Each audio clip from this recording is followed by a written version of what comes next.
Galingan mo ha, inulit ko na to. Kasi namatayan ka. Hi, Sir Emmanuel. Hello.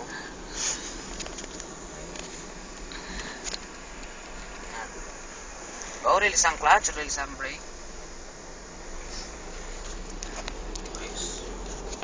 Naka-second gear ako. Tama ko ba? Yes, sir. Pag before 30 meters, nag-signal tayo. Slow down, masid-masid tayo. Sa parating na sasakyan, may lumalabas na pating dyan. Tayo. Signal sa red, diba?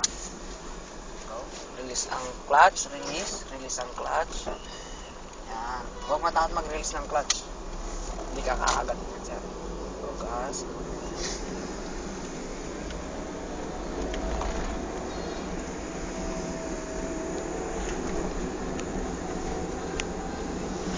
Yan, yung sa long drive, okay.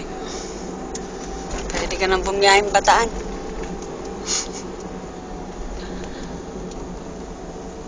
Slow down, slow down. Konti. Pwede ka dito sa gilid, sir. Wala na yung nagmamasid